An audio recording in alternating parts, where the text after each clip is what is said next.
बिस्मिल्लाहिर्रहमानिर्रहीम। आज हम मुसलमानों का कदीम तर्ज तालीम जो सेकेंड ईयर का पहला सबक है उसमें दूसरे दौर की बात करेंगे। हमने अभी तक मौलाना शिबली नुमानी पर बात की है, उनके हालात ज़िंदगी पर बात की है और उसके बाद हमने पहले दौर के अंदर भी बात की है, वो जो नबी करीम सल्लल्लाहु अलैहि वसल्लम का दौर था, सहाबा किराम का दौर था।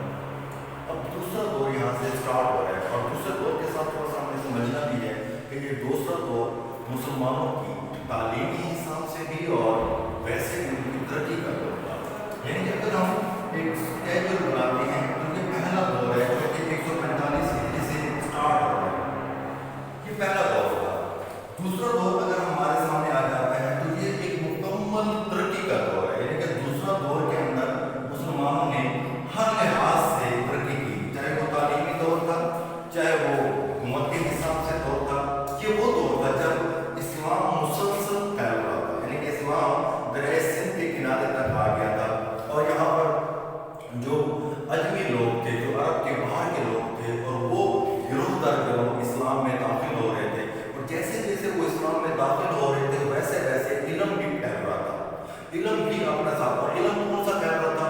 लाज़िम बात है कि जब अरब की ज़मीन से इनकलाब आ रहा है और अरब के लोग आ रहे हैं आ गया तो फिर इल्म भी अरबी का जो होता है, खासतौर हमारा मजहबी इल्म जिसको हम कहते हैं वो फैल रहा है। यानी कि मजहबी इल्म बहुत ज़्यादा फैल रहा है और इसमें किरदार जो अदा कर रहे हैं, कौन कौन किरदार अदा कर रहे हैं, इसमें हमारे मदरसे का किरदार बहुत ज़्यादा था। मदरसा के साथ मस्जिदें, खानकाहें, जो बुजुर्गों के हुजरे थे, उलमा के घर थे, उनकी बैठकें थी, उन लोगों के वो लोग अपने ज़ाती तौर पर, उसमें हुकूमत का कोई किरदार नहीं था, उसमें हुकूमत की कोई सरपरस्ती नहीं थी, उसमें हुकूमत की तरफ से कोई महकमा ऐसा नहीं था जो इसको कर रहा, बल्कि इसमें उलमा किरदार अदा कर रहे थे, हमारे मदरसा किरदार अदा कर रहा था, हमारी मस्जिदें किरदार अदा कर रहे थे, हमारे खानकाहें, हुजरे, मकबरे, ये तमाम के तमाम लोग इसमें ये इस्लाम की तरक्की में और इल्म की तरक्की में ये किरदार अदा कर रहे थे। और फिर मैं बता रहा हूँ कि उस दौर में जो इल्म था वो कौन सा था? वो सिर्फ और सिर्फ जो इल्म था वो दीनी इल्म था। दीनी इल्म के अंदर यह अपना किरदार अदा कर रहे थे। और आप यकीन करें कि इस दौर में, इस जगह पर, इस वक्त में जो मदरसा ने किरदार अदा किया है, जो मदरसे ने काम किया है, मदरसा के मुताबिक वो तमाम चीज़ें जो मैंने बताई हैं कि उसमें हुजरे भी हैं, उसमें खानकाहें भी हैं, उसमें मस्जिदें भी हैं, उसमें उलमा के घर भी हैं, इन तमाम लोगों ने जो किरदार अदा किया है, वो 5वीं सदी में जो महल बनाए गए थे, 5वीं सदी में जो बड़े बड़े आलिशान किस्म के इदारे बनाए गए थे, उनमें वो काम नहीं हुआ जो इन जगहों पर होता रहा। दूसरे दौर में हमारे पास कोई रिकॉर्ड नहीं है। डॉक्टर स्प्रिंगर वो कहते हैं कि हमारे पास कोई किरदार नहीं है, कोई ऐसा चीज़, कोई ऐसा रिकॉर्ड नहीं है जिससे हमें पता चले कि उस दौर में क्या तालीम होती थी। लेकिन एक मोहतात अंदाज़ा लगाते हैं, वो एक मोहतात अंदाज़ा लगाते हैं। बेशक उस दौर में इनकलाबात, मुसलसल हुकूमतों का बदलना, मुसलसल हुकूमतों का आना, दवाइयाँ, ताक़ात का फितना, ये तमाम चीज़ों ने मुसलमानों की बहुत सारा जो रिकॉर्ड था उसको ख़त्म करते हुए, लेकिन फिर भी उस दौर के अंदर कहा जाता है कि ऐसे मदरसे थे, ऐसी जगहें थी, ऐसी जगह थी जहाँ पर एक एक क्लास के अंदर 10-10 हज़ार दवातें मौजूद थी। एक क्लास के अंदर 10,000 दवात जो इंक होती है वो एक एक क्लास के अंदर 10-10 हज़ार दवातें मौजूद थी। एक एक क्लास के अंदर 200 इमाम अगर हम समझ लें तो हम कह सकते हैं कि PhD वाला एक क्लास के अंदर, एक हल्के दर्स के अंदर 200 इमाम बैक वक्त मौजूद होते थे। इलामा ज़ावी तमाम की बात करते हैं, वो कहते हैं कि इन लोगों की मौजूदगी हमें ये ज़हन करती है कि अगर ये लोग एक क्लास के अंदर 200 इमाम का, तो फिर समझ जाए कि आम लोगों का लेवल और आम लोगों की इल्म के अंदर दिलचस्पी क्या थी।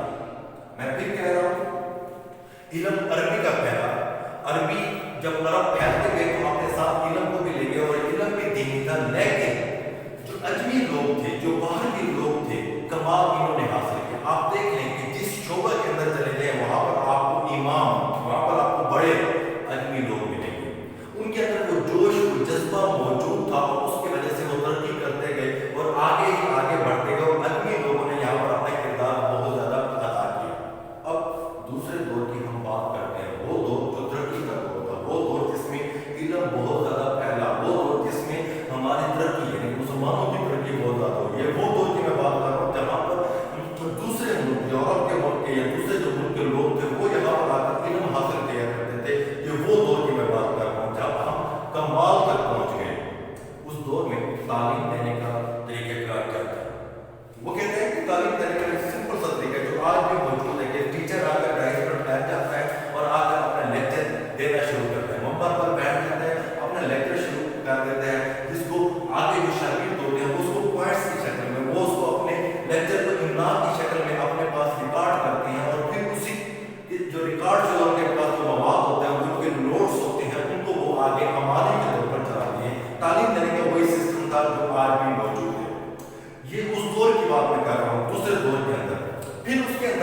تعلیم کے لیے دوسرے دور کے اندر جو خاص چیز تھی، جو چیزیں لازمی قرار دی جاتی تھیں، وہ کیا چیز تھی؟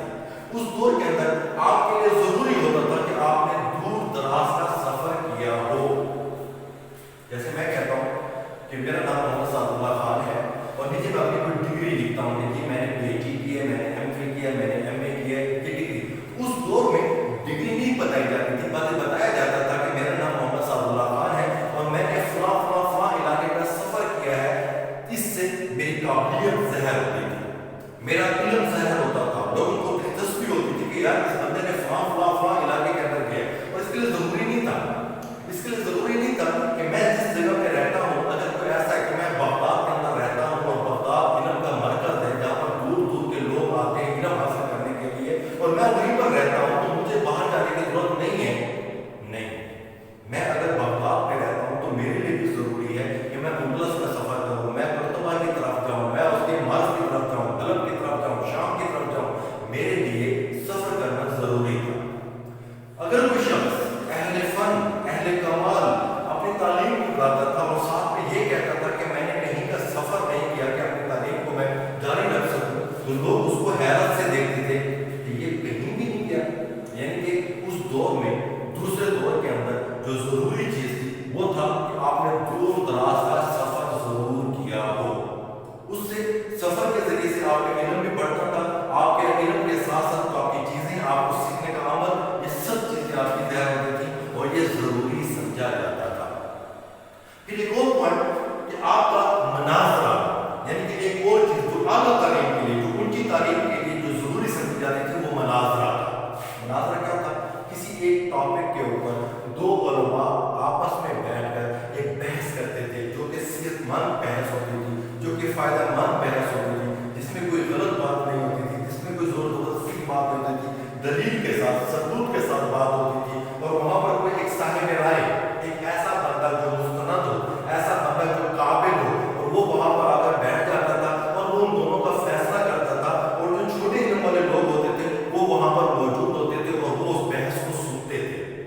یہ اعلیٰ تعلیم کے لیے ضروری تھا کہ آپ نے مناظرہ کیا ہو. یعنی کہ آپ جب اعلیٰ تعلیم حاصل کریں گے، M Phil, M P H D level کی تعلیم حاصل کریں گے، تو پھر آپ کو مناظرہ، اور یہ مناظرہ ہوتا کہاں تھا؟ بہت سارے عمرا، بہت سارے صاحب منصب، بہت سارے ایسے لوگ جو اعلیٰ مرتبہ پر ہوتے تھے، وہ اپنی جگہ محسوس کرتے تھے، باقاعدہ دن مقرر کرتے تھے، خود بھی وہ شریک ہوتے تھے اور لوگوں کو دعوت دی جاتی تھی کہ فلاں فلاں آج یہاں پر مناظرہ ہوگا، آپ لوگوں کی شرکت ہمارے لیے باعث افتخار ہوگی. اور لوگ وہاں پر آ کر علم حاصل کرتے تھے. یہ دوسرے دور کے اندر ہی ہوتا تھا. اور جب کوئی اسٹوڈنٹ، طالب علم تعلیم مکمل کر لیتا تھا تو پھر اس کو ایک پگڑی پہنائی جاتی تھی، ایک اس کو ڈگری دی جاتی تھی، ایک سند دی جاتی تھی جس میں یہ لکھا ہوتا تھا کہ اس نے یہ کام کیا ہے، یہ چیز اس نے سیکھی ہے. اور پگڑی کا مطلب یہ ہوتا تھا کہ یہ مکمل ہو چکا ہے اور اب جا کر یہ کہیں بھی تعلیم دے سکتا ہے. اور پگڑی ایک مخصوص کالے نشان والی پگڑی ہوتی تھی، کالی پگڑی، اس میں سفید دھاریاں ہوتی تھی، درسان جس کا نام تھا، اور وہ ان کو پہننے کی اجازت اس وقت دیتی تھی جب وہ اپنی تعلیم مکمل کر لیتے تھے. اب دوسری دور کے اندر جو تعلیمی وسعت، تعلیم جو پھیلی، اس پھیلنے کے اندر کس کس نے کیا کیا کردار ادا کیا، ہم اس پر بات کرتے ہیں. تعلیم کی وسعت کے لیے جو سب سے ضروری چیز سمجھی جاتی تھی، جو سب سے بنیادی چیز سمجھی جاتی تھی، وہ تھی دینی تعلیم. یعنی کہ دینی تعلیم جو تھی، کیونکہ ہماری سب کی جو ہمدردی ہے، سب کی جو مذہبی ایک قسم کا ہمارا جو ذوق سمجھا جاتا ہے، جو چیز سمجھی جاتی ہے، وہ ہے ہمارا مذہب. اور مذہب کے اندر ہماری جو تعلیم ہے وہ عربی زبان کے اندر ہے. تو یہ ہماری تعلیم کا بنیادی جزء تھا، ہم نے یہ لازمی لینا تھا، یہ ہر شخص نے لینا تھا. تو اس کے اندر تعلیم کی وسعت کے اسباب کے اندر اگر ہم دیکھیں تو سب سے پہلا پوائنٹ ہمارے پاس آ جاتا ہے، وہ دینی تعلیم آ جاتی ہے کہ دینی طور پر ہم نے وہ تعلیم حاصل کیسے کرنی ہے، کہ کون کون سی چیزوں کو ہم نے حاصل کرنا ہے، کون کون سی چیزیں ہمارے یہاں پر کام آئیں گی، کس کس چیز کو ہے. تو اس میں پھر میں نے آپ کو پہلے اس میں بتایا تھا کہ حدیث، قرآن اور پھر اس کے ساتھ ریلیٹڈ جتنے چیزیں ہیں، اس میں اصول ہے، اس میں لغت ہے، اس میں فقہ ہے، اس میں نحو ہے، اس میں طبقات ہے، اس میں اسماء و رجال ہے. یہ ساری چیزیں آپ کو یہاں پر حاصل کرنی پڑتی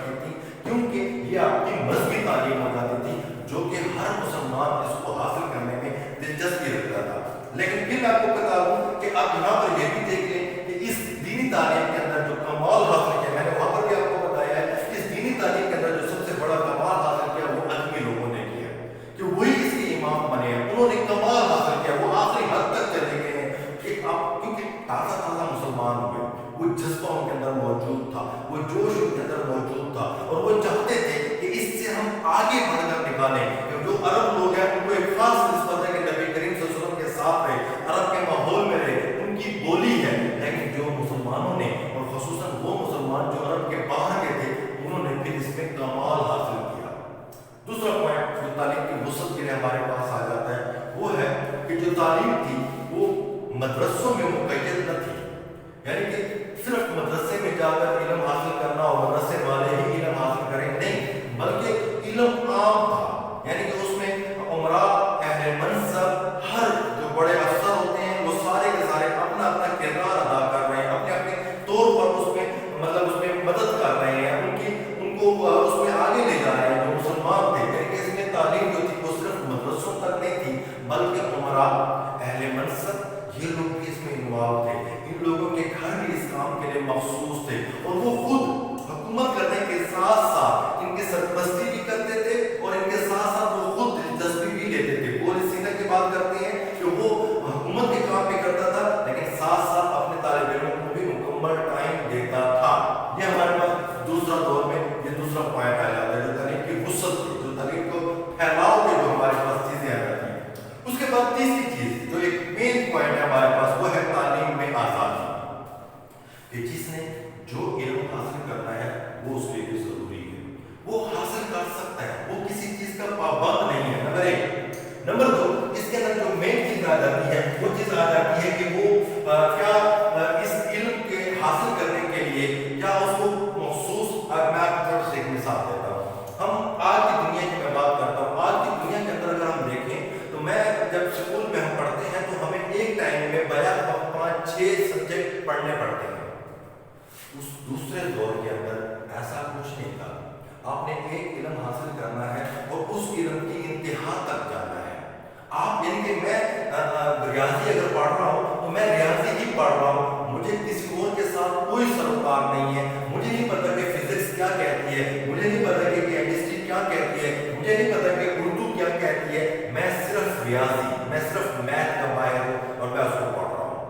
दूसरा बच्चा फिजिक्स पढ़ रहा है, तीसरा बच्चा केमिस्ट्री पढ़ रहा है, चौथा बच्चा अरबी पढ़ रहा है, पांचवा बच्चा हिफ्ज कर रहा है। हर बच्चा अपनी अपनी फील्ड के अंदर आजाद है, उसके ऊपर किसी किस्म की कोई पाबंदी नहीं है, उसके ऊपर किसी किस्म का कोई मखसूस प्रेशर नहीं है। वो जब चाहे जो चाहे वो हासिल कर सकता है। उसके लिए जरूरी नहीं है कि अगर वो हिफ्ज कर रहा है तो हिफ्ज में तो पास हो गया, लेकिन केमिस्ट्री में फेल हो गया लिहाजा वो फेल है, ऐसा कुछ नहीं था। ये दूसरे दौर की बात कर रहा हूँ, यानी कि उस दौर के अंदर एक टाइम में एक इल्म, एक टाइम में एक मखसूस चीज आपने सीखनी है, और उसके लिए ऊपर कितना वक्त लगता है वो आपकी सवाबदीद है। आपको कितना वक्त लगता है इसके ऊपर कोई पाबंदी नहीं है। यानी कि आपको ये जरूरी नहीं था कि आपने इल्म इतने दिनों में हासिल करना है। आज चलिए मैं मिसाल देता हूँ। आज हम स्कूल में जब जाते हैं तो हमारे पास एक मखसूस टाइम होता है कि हम अब अप्रैल में एडमिशन लेते हैं और फिर मार्च में हमारे एग्जाम लाजमी होंगे। ये हमारा टाइम है। इस टाइम में हमने कुछ सीखा वो हमारी किस्मत, हमने कुछ न सीखा वो हमारी किस्मत। हमारा टाइम एक ही है। एक क्लास के अंदर एक अच्छा बच्चा भी है, एक बुरा बच्चा भी है। एक अच्छा बच्चा है जो 1 महीने में अपने कोर्स को कवर कर लेता है, दूसरा बच्चा है जो 10 महीने में भी कवर नहीं कर सकता। यहाँ पर लेवल दोनों का एक ही होता है। दूसरे दौर में ऐसा कुछ नहीं था। जो बच्चा जिस लेवल का है उसी लेवल में वो चलेगा, जितना टाइम वो उसको लेना चाहता है वो ले सकता है, जिस सब्जेक्ट को पढ़ता है उसी को पढ़ेगा। ये दूसरे दौर के अंदर खास बात थी, यानी कि उसके साथ उसके ऊपर कोई पाबंदी नहीं थी, उसके ऊपर कोई प्रेशर नहीं था, उसके ऊपर कोई ऐसी कोई चीज नहीं थी जिसकी वजह से बच्चा मजबूर हो। आज के दौर के अंदर अगर हम तालीमी हिसाब में देखते हैं तो हमारा बच्चा एक ही वक्त में मुख्तलिफ चीजों के ऊपर वो जा रहा होता है। अभी फिजिक्स पढ़ रहा है, फिजिक्स की गहराई में गया है, तन बनता है और लेसन चेंज हो जाता है, उसको कामयाब निकालनी पड़ जाती है। वो पढ़ रहा होता है, अभी वो इस्लाम के नक्शे पर घूम रहा होता है कि फिर बैल होती है और फिर वो तीसरी तरफ निकल जाता है। उस दौर में ऐसा कुछ नहीं था। तालीम में मुकम्मल आज़ादी थी और मुकम्मल उसके ऊपर कोई किस्म का उसके ऊपर प्रेशर नहीं था। वो हर किस्म की तालीम हासिल कर सकता था। चौथी चीज तो हमारे पास तालीम के वुसअत के असबाब में आ जाती है, वो आ जाती है अहले मनसब की सरपरस्ती। उस दौर के अंदर जितने बड़े बड़े लोग होते थे वो अहले इल्म की सरपरस्ती करते थे, यानी कि उनका खर्चा,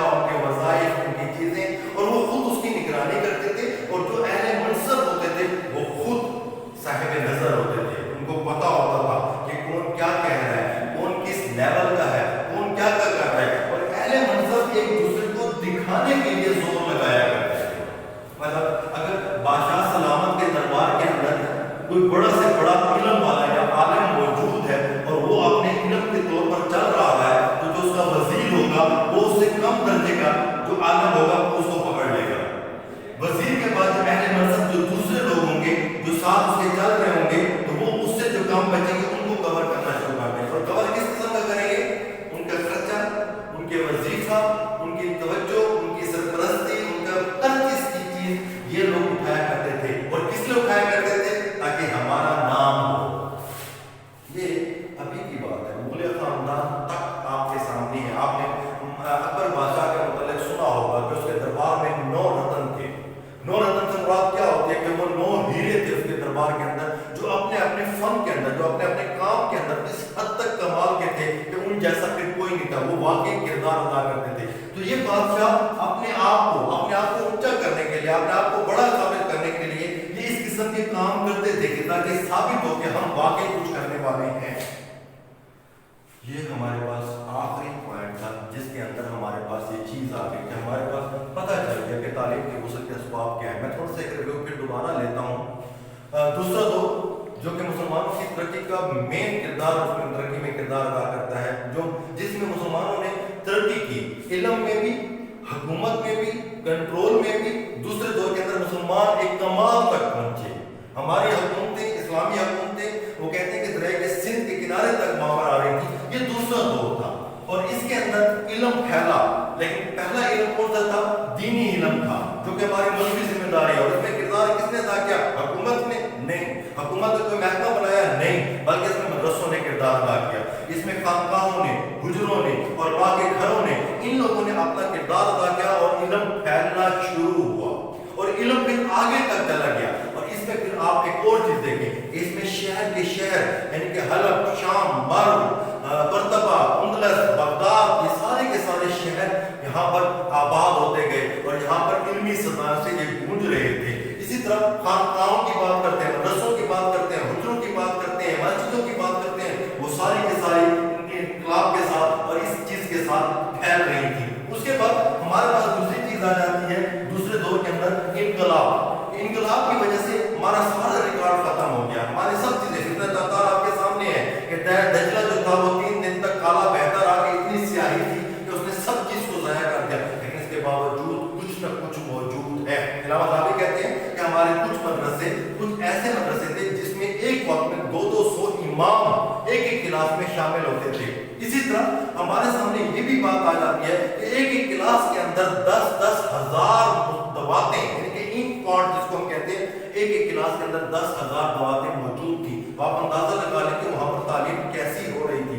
फिर उसके बाद तालीम देने का जो तरीका था वो लेक्चर का अंदाज था, मैंने आपको पहले बताया। और फिर उसके लिए 2 शर्तें जरूरी थी जो तालीम के लिए थी। नंबर 1, आपने दूर दराज का सफर जरूर करना है, यानी कि आपको सफर जरूर करना पड़ेगा, ये तालीम की शर्त थी। और दूसरी आला तालीम के लिए जो जरूरी चीज थी वो आपका था मनाजरा, कि आपने मनाजरा जरूर देना है, मनाजरा जरूर करना है आला तालीम के लिए। और ये फायदेमंद होता था उस बंदे के लिए भी और फायदेमंद होता था जो उसको सुनने वाले होते थे। ये हमारे दूसरे दौर के अंदर हुआ। फिर उसके बाद हमारे सामने एक और चीज आ जाती है, उसकी तालीम की वुसअत के असबाब। उस वुसअत के अंदर हम देखते हैं तो सबसे पहली जो चीज हमें मिलती है वो दीनी तालीम। और इस दीनी तालीम के अंदर मैं आपको एक पॉइंट की बात बताता हूँ कि बेहतरीन चीज जो है कि बेशक अरब आए, हुकूमत की निजाम चलाया, हमारी तालीम सारी की सारी अरबी में, लेकिन इसमें कमाल अजमी लोगों ने किया था। जो गैर अरब थे वही सारे इसके इमाम बन गए। हर चीज में इमाम जो था, आप तारीख उठा लें आपके सामने सारे के सारे इमाम गैर अरबी लोग मौजूद थे।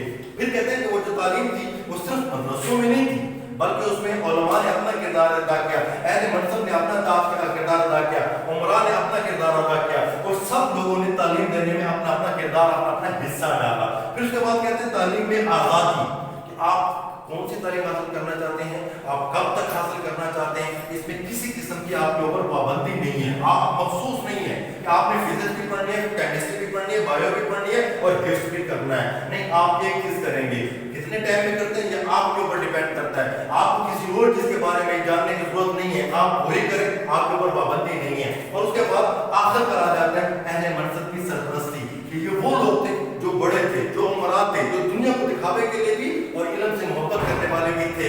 ये लोग फिर इन उलमा की, इन साहिब इल्म की मदद किया करते थे, सरपरस्ती किया करते थे, वज़ाइफ किया करते थे, हर किस्म की सरपरस्ती। और फिर सबसे बड़ी बात कि ये अहले मनसब ऐसे नहीं थे, ये खुद भी صاحب نظر تھے، خود بھی ایک ایک چیز کو سمجھتے تھے اور یہ سمجھتے تھے کہ کون کس قابل ہے اور اسی کے مطابق اس کی پذیرائی ہوتی تھی۔ یہ دوسرا دور تھا۔ انشاءاللہ اگلے لیکچر میں ہم تیسرے دور کی طرف جائیں گے، جو کہ ہمارا اصل تنزلی کی طرف جاتا ہے، کہ اس کے اسباب کیا کہتے ہیں، ہم کیوں نیچے آ گئے۔ یہ تو ہم نے ترقی حاصل کر لی، ہم آگے تک چلیں گے، اب ہم تنزلی کی طرف بھی جائیں گے کہ کیسے ہم نے تنزلی کی ہے۔ انشاءاللہ اگلی ملاقات میں ملیں گے۔ اللہ حافظ۔